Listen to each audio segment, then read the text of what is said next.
بسم اللہ الرحمن الرحیم۔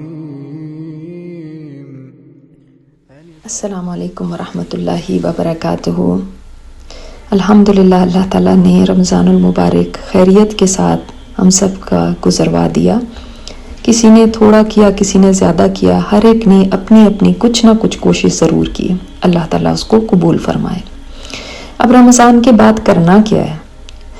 بات یہ ہے کہ رمضان المبارک کے بعد یہ جو مہینہ اللہ تعالیٰ نے عطا فرمایا شوال کا، یہ بھی بہت اہم مہینہ ہے اس لحاظ سے کہ آپ صلی اللہ علیہ وسلم نے فرمایا جو رمضان کے بعد شوال کے 6 روزے رکھ لے، اللہ تعالیٰ اس کو پورے سال کے روزوں کا ثواب عطا فرماتا ہے۔ یعنی وہ ایسے ہو جاتا ہے جیسے صائم الدہر، پورے زمانے کا روزے دار۔ تو یہ مہینہ قیمتی مہینہ ہے۔ اس مہینے کو اس طرح سے پلان کیجئے کہ آپ اس میں 6 روزے اپنے مکمل کر لیں۔ 6 روزے ضروری نہیں ہے ایک ساتھ رکھے جائیں، آپ وقفے سے بھی رکھ سکتے ہیں، بس ایز لانگ ایز 6 روزے ہو جائیں مکمل الحمدللہ۔ بہت سارے لوگوں کا ایک ہی سوال ہوتا ہے کہ ہمارے رمضان کے روزے پورے نہیں ہوئے، ہمارے ظاہر ہے حیض کے دن جو آتے ہیں اس کی وجہ سے روزے چھوٹ گئے تھے، تو کیا فرض روزے پہلے رکھے جائیں یا شوال کے روزے؟ اس کے بارے میں کوئی بھی ایسی حدیث نہیں آتی جو کہ آپ کو بتاتی ہو کہ یہ پہلے کیا جائے یا زیادہ یہ کام اہم ہے اس کو کیا جائے۔ ہاں، علماء کی مختلف رائے ہیں۔ میری رائے آپ کے لیے یہ ہوگی کہ چونکہ ہم خواتین ہیں، ہمارے ساتھ یہ چیز لگی ہوئی ہے، اب شوال میں بھی 7-8 دن عیسوی میں گزر جائیں گے، تو باقی کچھ دن عید میں گزر جاتے ہیں، کچھ دن عید کی پارٹیز میں گزر جاتے ہیں، تو بہت ہی کم دن رہ جاتے ہیں۔ اگر ان میں فرض روزے پورے کرنے لگے تو ہو سکتا ہے شوال کے یہ 6 روزے رہ جائیں۔ فرض روزوں کو پورا کرنے کا ٹائم آپ کے پاس پورے سال تک ہے، یعنی اگلے رمضان سے پہلے آپ کو اپنے فرض روزے پورے کرنے ہیں۔ مگر شوال کے روزوں کا ٹائم صرف شوال میں ہی ہے۔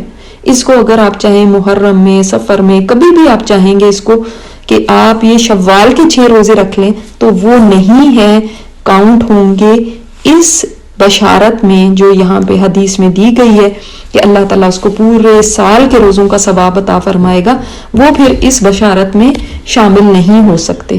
لہٰذا شوال کے 6 روزے پہلے رکھ لیجئے، کیونکہ یہ صرف اسی موسم کے اسی مہینے کے روزے ہیں، یہ پورے سال میں نہیں مکمل ہو سکتے۔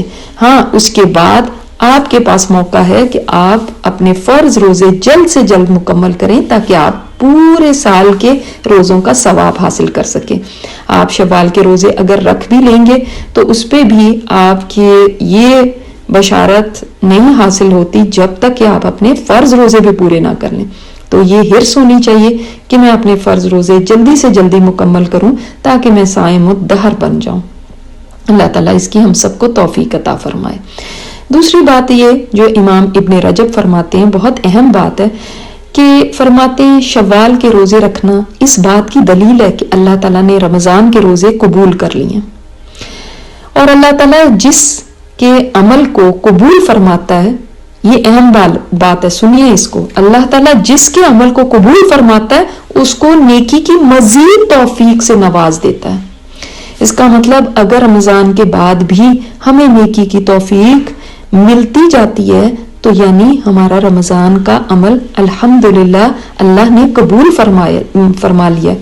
تو اس کے لیے اب ہم کیا کریں؟ ایک تو ہم روزوں کو اس طرح سے 6 روزے رکھیں گے تو الحمدللہ ہم ایک روزوں کی روٹین میں بھی رہیں گے۔ دوسرے، ہم قرآن پاک بہت پڑھا کرتے تھے رمضان میں، اب اتنا نہیں بھی پڑھ سکتے جتنا اس وقت پڑھا، تو کم از کم کچھ حصہ ضرور قرآن کا ایسا رکھیں کہ میں نے مثلا 2 پیجز پڑھنے ہیں، میں نے 2 رکوعات پڑھنے ہیں، یا جتنی جس کی توفیق ہے وہ اتنا قرآن ضرور اپنی زندگی میں شامل رکھے، اور اس کا ایک ٹائم باندھ لے کہ اس وقت میں نے اپنے قرآن کو پڑھ کے ایک سائڈ پہ کر دینا کہ میرا آج کا قرآن مکمل ہو گیا۔ اسی طرح ہم ذکر بہت کر رہے تھے رمضان میں، چلتے پھرتے ذکر کر رہے تھے، تو اس کے بھی چلو اتنا نہ صحیح، اس سے آدھا ہی صحیح، مگر اس کو بھی جاری رکھنا ہے، کیونکہ یہ اس بات کی دلیل ہے کہ اللہ تعالیٰ نے ہمارے عمل کو قبول فرمایا۔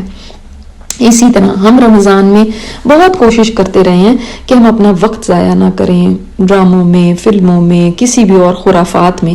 اسی طرح رمضان کے بعد بھی اس کوشش کو جاری رکھنا ہے. اور ہم یہ بھی رمضان میں کرتے تھے کہ کوئی کہیں جھگڑے کی بات، کوئی کہیں بلند آواز نہ ہو جائے، کہیں کوئی ایسی بات منہ سے نہ نکل جائے، فوراً ہم ایک دوسرے کو بھی یاد کراتے تھے کہ سنو سنو رمضان ہے، ہم نے ایسا نہیں کرنا.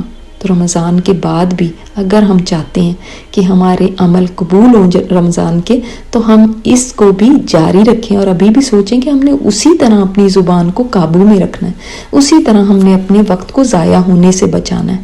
اللہ تعالیٰ ہمیں توفیق عطا فرمائے کہ ہم رمضان والے کاموں کو جاری رکھیں کسی نہ کسی شکل میں، تھوڑا یا زیادہ، مگر وہ ہماری زندگی میں شامل رہیں. السلام علیکم ورحمۃ اللہ وبرکاتہ.